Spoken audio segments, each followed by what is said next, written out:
Chapter 8 பதம் 7 தஸ்மாத் சர்வேஷு காலேஷு மாம் அனுஸ்மரயுத்யசஹ மய்யர்பிதமனோ புத்திர்மாம் ஏவைஷ்சஸ்ய சம்சயஹ.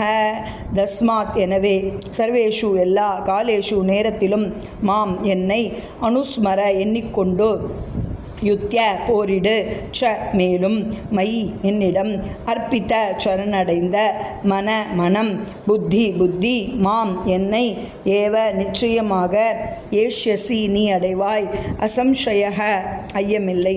எனவே அர்ஜுனா, என்னை இந்த உருவில் எப்போதும் எண்ணிக்கொண்டு அதே சமயம் உனக்கு விதிக்கப்பட்ட கடமையான போரிடுதலையும் செய்வாயாக.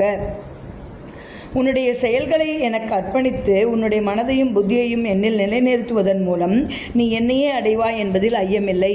பதம் 8 அப்யாச யோக யுக்தேன சேதசா நான்ய காமினாஹ பரமம் புருஷம் திவ்யம் யாதி பார்த்தானு சிந்தையன். அப்பியாச பயிற்சி, யோகயுக்தேன தியானத்தில் ஈடுபட்டு, சேதசா மனதாலும் புத்தியினாலும், ந அந்நிய காமினா அதிலிருந்து சற்றும் பிறழாமல், பரமம் பரம, புருஷம் புருஷர், திவ்யம் திவ்யமான, யாதி அடைகிறான், பார்த்தா அப்ருதாவின் மகனே, அணுச்சிந்தையன் இடையராது எண்ணி.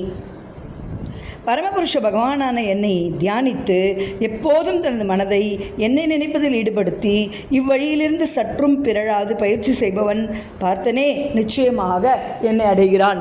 சர்வம் கிருஷ்ணார்ப்பணம்.